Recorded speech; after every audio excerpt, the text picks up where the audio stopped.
ये सामने diagnostic centre है, यहाँ पे आ गए हैं। अभी 3-4 लोग हैं। ये भाई साहब बिल कटवा के आए, मैं तो यहीं पे बैठी थी। 3-4 पेशेंट है, उसके बाद फिर फोन करेंगे तो अंदर जाना है। Hello everyone, welcome back to my channel. कैसे हो आप सब लोग? आशा करती हूँ आप सब लोग बहुत अच्छे से होंगे। स्वागत है आप लोग का एक और नए ब्लॉग में। आज का ब्लॉग मैं बहुत दिनों बाद बना रही हूँ। मुझे लग रहा है 1 हफ्ते से मेरा कोई वीडियो नहीं आया। मेरी तबीयत इतनी डाउन हो गई कि बस पूछो मत। स्टार्टिंग में मैं गांव जब गई थी तो वहाँ पे मेरी तबीयत थोड़ी ज़्यादा ख़राब हो गई थी, तो उस चक्कर में जल्दी लौट आए थे गांव से। और फिर मैंने डॉक्टर को दिखाया था, 2-3 दिन तो ठीक रहा। उसके बाद इतना डाउन फील होना शुरू हो गया और इतनी प्रॉब्लम्स हो गई ना कि क्या ही बताऊँ। फिर मेरा एकदम बिल्कुल एनर्जी नहीं हो रही थी कि मैं व्लॉग बनाऊँ या कुछ भी करूँ। घर के भी काम ऑलमोस्ट नहीं कर पा रही थी, बड़ी मजबूरी में थोड़ा बहुत जोड़ के कर रही थी। शक्ल देख के आप लोग को लग ही रहा होगा कितनी डाउन हो गई है। तो आज 4-5 दिनों बाद या मेरे ख्याल से 6-7 दिनों बाद व्लॉग बना रही हूँ। अच्छा तो नहीं लग रहा था, पर क्या ही करें, अब जो चीज़ हो जाती है झेलना पड़ता है, तो उसके लिए कुछ कर नहीं सकते। तो स्टार्टिंग में कुछ ब्लड टेस्ट वगैरह हुए थे, तो उन सब की रिपोर्ट के बेसिस पे दिया था और मेडिसिन डॉक्टर ने। आज फिर से ब्लड टेस्ट हुए हैं।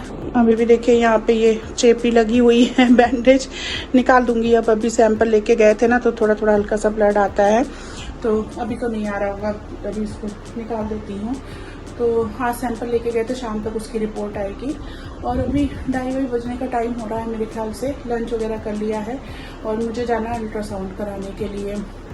तो अगर अल्ट्रासाउंड की रिपोर्ट हाथ के हाथ दे देंगे और ब्लड रिपोर्ट भी टाइम से आ गया, तो शाम को फिर डॉक्टर को भी दिखाना है, और नहीं आया तो फिर कल दिखाएंगे डॉक्टर को। एकदम एनर्जी नहीं लग रही है, ऐसा मन करा सो जाऊं, लेट जाऊं, पर जाना जरूरी है तो जाना पड़ेगा ही।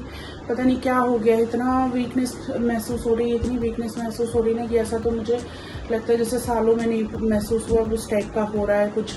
मतलब पता नहीं कभी ऐसा मुझे महसूस हुआ भी है कि नहीं, वो भी नहीं याद मुझे।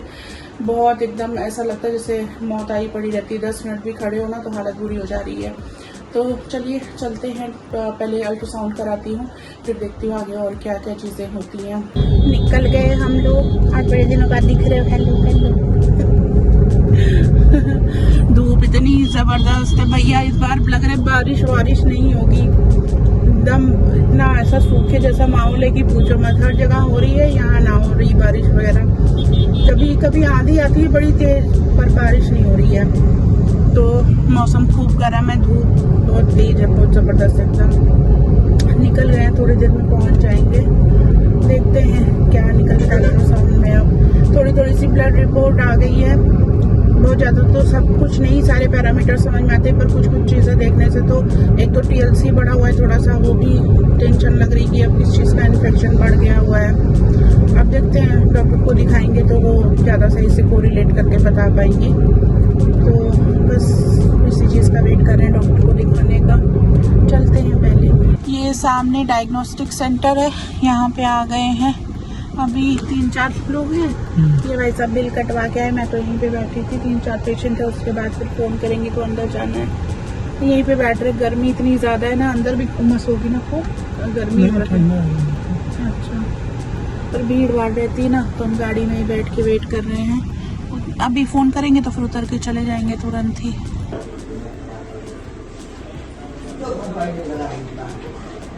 अल्ट्रासाउंड तो हो गया, पर रिपोर्ट अभी नहीं मिली, तो आज डॉक्टर को नहीं दिखा पाएंगे, कल लेंगे रिपोर्ट। वो जो डॉक्टर थी वो लेट हो रही थी, तो अभी आज रिपोर्ट प्रिंट नहीं कर पाएंगे, वो लोग कह रहे थे कल करेंगे। हालत हो गई एकदम ख़राब, ऐसा दिल कर रहा है कि सो जाए। और ये हम लोग रुके हुए हैं एक जगह पे, वो सनी दिख रहे हैं ठेले के पास दूर, वो देखिए रेड टी-शर्ट।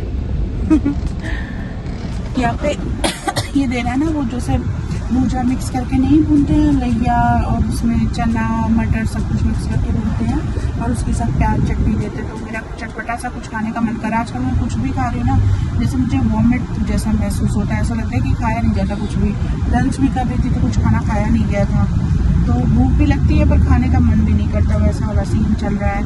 तो थोड़ा सा चटपटा सा कुछ मंगा रही हूँ। मेरे को ये सब चीज़ें भूजा वगैरह ना थोड़ा अच्छा सा लगता है, और यहाँ मिलता तो बहुत कुछ है, पर और कुछ खाने का मन नहीं है। यहाँ गन्ने का जूस है, फ्रूट वाला है, वो बर्फ़ का गोला भी दे रहा है। लेके आ रहे सनी। घर जाके खाऊंगी ये। हॉस्पिटल से आने के बाद इतनी ज़बरदस्त नींद आई कि मैं बता नहीं सकती। 2-3 घंटे मैं ऐसा सोई हूँ कि बस पूछो मत। आजकल मेरे साथ ऐसा ही हो रहा है। दवाइयाँ खा रही हूँ ना, दवाइयों का असर ऐसा रह रहा है कि इतनी भयंकर नींद आती है कि बस कुछ होश नहीं रहता कि मैं हूँ कहाँ पे। अभी शाम का टाइम हो गया है। क्या टाइम हो गया? 9 बज गए हैं एग्जैक्टली। तो मेरा आज खाना खाने का मन नहीं कर रहा है, भूख लगी नहीं रही है। इनफैक्ट सुबह भी मैंने लंच में कढ़ी चावल बनाया था तो थोड़ा सा खाया था। वैसे तो थोड़ा कम ही खाऊं तो अच्छा भी है, मेरे को वेट लॉस करना भी बहुत ज़रूरी है, पर क्या ही करूं, मैं तो समझ से बाहर होती जा रही हैं चीज़ें। हेल्थ इतना ख़राब रहने लगा ना कि कुछ चीज़ें साथ नहीं दे रही हैं। तो मैं सोच रही हूँ कि रात में खाना नहीं खाऊँगी। पर थोड़ा सा ना, कल सनी गए थे मार्केट तो कच्चा आम लेके आए थे। मुंह का टेस्ट भी ख़राब हो रहा है तो कुछ खट्टा खट्टा सा खाने का मन कर रहा था, तो मैंने एक आम कट किया है। अब पता नहीं कितना खट्टा है, कैसा है, देखती हूँ कितना खाया जाता है इसमें। तो इधर मैंने निकाल लिया है आम। खट्टे जैसी स्मेल तो नहीं आ रही है बहुत ज़्यादा, होगा नहीं, मुझे लग नहीं रहा है कि खट्टा होगा बहुत ज़्यादा। और ये खट्टा आम खाने का मसाला मेरा जो मैं घर पे बना के रखती हूँ। और आज सब्जी भी सनी ने बनाई है, न्यूट्रीला की सब्जी है, तो बन के तैयार हो गई। अब उनको फुल्का खाना है तो जब खाना होगा तो मैं ही बना दूँगी। तो मैं सोच रही हूँ आम एक ट्राई करके देखा जाए खट्टा है कि नहीं है। एक छोटू सा टुकड़ा खा के देखती हूँ।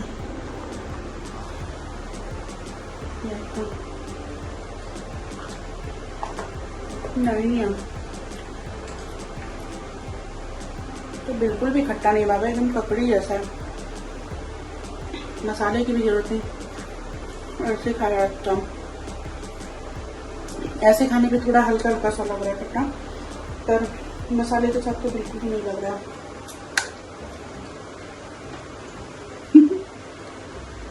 मेरा एकदम जबरदस्त खट्टा खाने का मन करता है ताकि मुंह का टेस्ट थोड़ा अच्छा हो। तो नेक्स्ट डे हो गया और तबीयत तो पहले जैसी ही है, क्या कर सकती हूँ। ये पूरा ब्लॉग मेरा दुखड़ा रोने में निकल गया। मेरे को अच्छा नहीं लगता ऐसे ब्लॉग बनाने का ना, इसलिए मैं एक हफ्ते से बना भी नहीं रही थी, क्योंकि फिलहाल मेरे पास यही स्टोरी है। पर क्या ही करूँ, अपडेट करना भी ज़रूरी है। कितने दिन नहीं बनाऊंगी, बहुत लंबा गैप हो गया ऑलरेडी, जो मैं चाह नहीं रही थी। थोड़ा थोड़ा सा मेरा चैनल जैसे ही ग्रो होना शुरू होता है, ग्रो क्या मतलब 10-15 व्यूज़ बढ़ने शुरू होते हैं, उससे पहले मेरी लंका लग जाती है। हर बारी मेरे साथ यही काम होता है। तो मुझे नहीं लगता कि भाई साहब मेरी यूट्यूब का कब मेरा चैनल मोनेटाइज होगा, कब मेरे सब्सक्राइबर बढ़ेंगे और कब मैं एक्चुअल उस पर काम शुरू कर पाऊंगी। खैर जो भी है, यही लाइफ है, स्ट्रगल है, क्या कर सकते हैं। तो कल जब मैं अल्ट्रासाउंड कराने गई थी तो उस वक्त उन्होंने रिपोर्ट नहीं दी, बोला कि थोड़ा सा टाइम लगेगा बनने में। तो मेरा एकदम बैठने का मन नहीं कर रहा था, वीकनेस हो रही थी बहुत ज़्यादा। 1 घंटा वेट करने के लिए बोल रहे थे। तो हम घर चले आए थे और मैंने उनसे पूछा, जिन डॉक्टर ने अल्ट्रासाउंड किया था उनसे पूछा कि क्या दिक्कत दिख रही है। तो उन्होंने बोला अभी रिपोर्ट बना के देते हैं तो मैं बता दूंगी, बाकी आपकी डॉक्टर आपसे बात करेंगी। तो अभी भाई साहब सस्पेंस बना रखा है, देखो क्या निकलता है अल्ट्रासाउंड में। तो वो भी तो मेरे को एक टेंशन बनी हुई है। तो अभी जाएंगे हम शाम को डॉक्टर दिखाने, उससे पहले रिपोर्ट्स कलेक्ट करेंगे, ब्लड रिपोर्ट भी।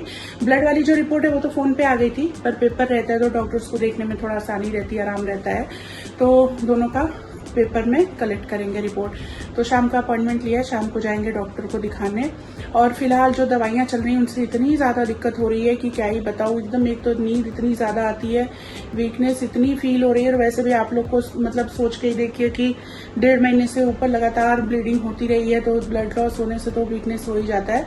एंड मैं सोच रही थी कि इतने लंबी टाइम तक ब्लीडिंग हुई है तो मेरा हीमोग्लोबिन वगैरह बहुत कम हो गया होगा ब्लड लॉस की वजह से, बट थैंक्स टू गॉड कि उतना कम नहीं हुआ है कि जितना मैं डर रही थी। हालांकि कम हुआ है पर उतना नहीं हुआ है जितना मैं डर रही थी। तो बस यही सब सारी स्टोरी है। थोड़ा सा टीएलसी बढ़ा हुआ है, वो थोड़ी सी टेंशन दे रहा है मुझे, क्योंकि टीएलसी अब मुझे, भाई मैं डॉक्टर नहीं हूँ तो इतना मुझे नहीं पता, पर थोड़ा बहुत जो जानती हूँ उसके हिसाब से जब बॉडी में किसी तरह का इन्फेक्शन होता है तब बढ़ता है। तो वो भी एक टेंशन है कि किस चीज़ का इन्फेक्शन है, क्या इन्फेक्शन है। क्लियर तो डॉक्टर ही बता पाएंगी। तो अब शाम को देखते हैं क्या क्या होता है। ये जो इस तरह की डिजीजेज होती है ना, जैसे पीसीओडी है, मुझे पीसीओडी ने ना मतलब लिटरली मेरी जिंदगी खराब कर दी, पूरी तरीके से खराब कर दी। जिस टाइम से मतलब 15-16 साल की उम्र से झेलते आज मेरी 40+ एज हो चुकी है। और मतलब बहुत लंबा टाइम होता है यार, आधी जिंदगी तो मुझे लगता है मेरी झेलते ही निकल गई। और अब इस स्टेज पे पहुंच के भी इतनी प्रॉब्लम्स हो रही है, अब मुझे तो लगता है कि बस जान छूट जाए, किसी तरह से कुछ हो कि बस ये चीज खत्म हो जाए। क्योंकि देखो ऐसे तो औरतें भाई मेनोपॉज से सब लोग डरते हैं, क्योंकि मेनोपॉज के बाद ना बहुत सारी प्रॉब्लम्स आ जाती हैं, बोन्स वीक होती हैं, थोड़ा वेट और बढ़ता है। मेरा तो ऑलरेडी भगवान की दया से बहुत ज्यादा वेट है, तो अब इससे ज्यादा बढ़ के तो मैं क्या ही हो जाऊंगी मुझे खुद नहीं पता। तो वेट भी बढ़ता है और बहुत तरह की दिक्कत आती है मेनोपॉज के बाद। बट अभी जिन चीजों से मैं गुजर रही हूँ ना, तो मुझे तो लग रहा है कि हो ही जाए तो ज्यादा अच्छा है। डॉक्टर कह रहे हैं कि हो सकता है आपका प्री मेनोपॉज स्टेज में आप हो, उस वजह से भी हो सकता है आपको दिक्कतें ये आ रही हो। अब आज रिपोर्ट्स देखेंगी तो क्लियर बता पाएंगी क्या प्रॉब्लम है, पर लास्ट विजिट पे उन्होंने ये बोला था। तो अगर मेनोपॉज की वजह से ये सारी चीजें हो रही हैं, तो मेरे तो दिमाग में मेरे तो यही पूरे टाइम आ रहा है कि भाई जल्दी हो जाए, सूनर इज बेटर।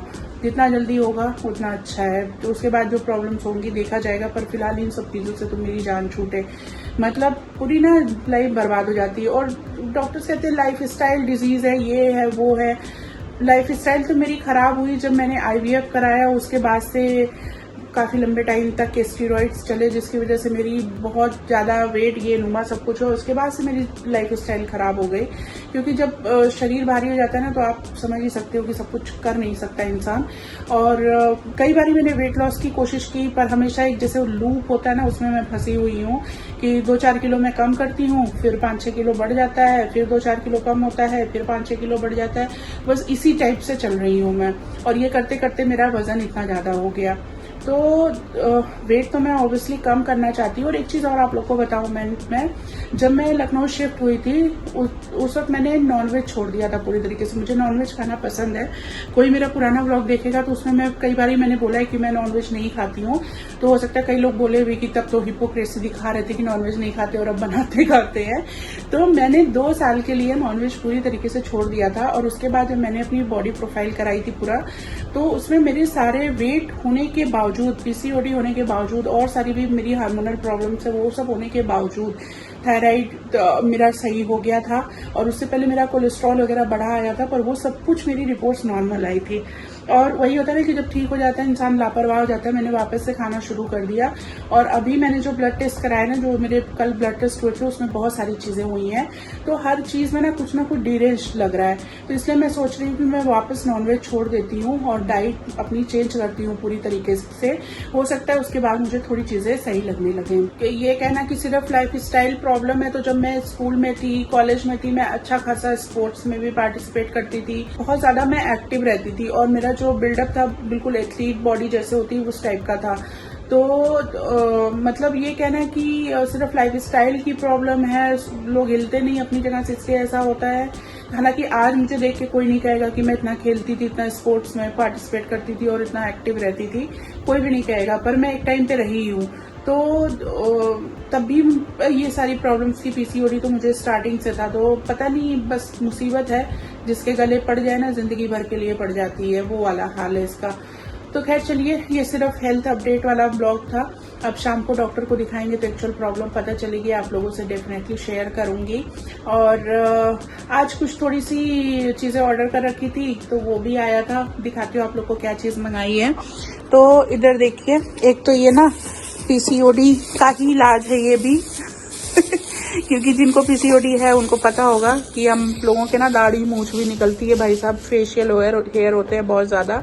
तो मेरा वैक्स वाला हीटर खराब हो गया था। कितना पार्लर में भाग भाग के जाए रोज वैक्स कराने ना, तो इसलिए घर पे इंतजाम रखना पड़ता है। तो ये मेरा हीटर खराब हो गया था। अब ये मैंने मीशो से मंगाया था, देख के मीशो में तो बड़ा अच्छा सा लग रहा था। और ये वाली देखिए, इसमें कितनी ज़्यादा चौड़ाई भी लग रही है फोटो में, पर इसमें तो कुछ निकला नहीं है। अब एक बार हीट करके देखूंगी कैसा रहता है। ये प्लेट है इसकी, हीटिंग प्लेट अलग से, और ये सिलिकॉन का बोल है। इसको इस पर रख के इसमें वैक्स डाल के गर्म करना है, साथ में ढक्कन भी है। तो ये मुझे डिटैचेबल तो तब भी दिख रहा था ये वीडियो में भी, क्योंकि मुझे ये लगा कि शायद इस तरह का है तो साफ वाफ करने में आसानी होगी। जो मेरा पुराना वाला है उसको साफ करने में बड़ी दिक्कत होती है। और वो ख़राब भी हो गया है। तो मैंने सोचा ऐसा रहेगा तो ये वाला सेफ़ रहेगा, इसमें पानी डालने की ज़रूरत नहीं पड़ेगी, ये वाला हम अलग से साफ़ कर सकते हैं। तो इसलिए मैंने ऐसा लिया था। पर ये ना बहुत वो नहीं दिख रहा है, मतलब फिक्स नहीं है ना, तो स्टडी नहीं दिख रहा है। ऐसा लग रहा है कि गिरने उड़ने का बड़ा वो रहेगा, क्योंकि ये ऐसा लुंज पुंज बोल है तो कहीं भी लुढ़क गया कुछ पता नहीं चलेगा। खैर यूज़ करेंगे तो पता चलेगा, यूज़ करने पे कैसा निकलता है वो भी आप लोग को बताऊंगी। साथ में ये एक वेबसाइट से मैंने सनी के लिए कॉर्ड सेट ऑर्डर किया था। हाफ पैंट है, मतलब निक्कर है, साथ में टी शर्ट है। पहन के देखा था सनी ने, अच्छी लग रही थी। आप लोग को भी कैसी लग रही है बताना। साल इस पे 2025 पड़ा हुआ है। ट्राई किया तो अच्छा लग रहा था, शाम को पहनेंगे तो आप लोग को दिखाऊंगी। तो बस कुछ ये थोड़ी सी शॉपिंग थी और ब्लॉग भी इसी के साथ ख़त्म करती हूँ। ब्लॉग में कुछ कंटेंट तो था नहीं, बस भाषण था, थोड़ा सा सुन लीजिएगा। आगे से कोशिश करूंगी कि रेगुलर ब्लॉग बना पाऊँ। सारा सब कुछ डिपेंड करता है हेल्थ क्या कितना साथ देती है, उतना काम कर पाऊंगी। अब क्या ही करूँ, अब वो 17, 18, 20 साल वाली उम्र रह नहीं गई कि एनर्जी से भरे बिल्कुल एकदम होता था ना डिटर्मिनेशन की जो करना है वो करना है। अब उस वक्त ऐसा होता था कि अपना जो अपनी फीलिंग्स, अपना स्वास्थ्य, कितना बॉडी साथ दे रही कितना नहीं दे रही, ये सब चीजें सेकेंडरी होती थी। जो करना होता था वो करते थे। अब क्या हो गया है कि अब अपने शरीर को देखना पड़ता है, जितना हेल्थ साथ दे बस उतना ही काम कर पाते हैं। अब वही हाल है। तो बस चलिए, होपफुली आगे से ठीक रहेगा सब कुछ। डॉक्टर को दिखा रही हूँ तो कुछ ना कुछ ट्रीटमेंट से कुछ ना कुछ तो हल निकलेगा ही। तो बस इसी नोट पे वेट करते हैं शाम का, देखते हैं डॉक्टर क्या बताती हैं, आप लोगों से शेयर करूंगी। फिलहाल इस ब्लॉग को यहीं पे खत्म करते हैं, फिर से मिलेंगे। Bye bye, take care.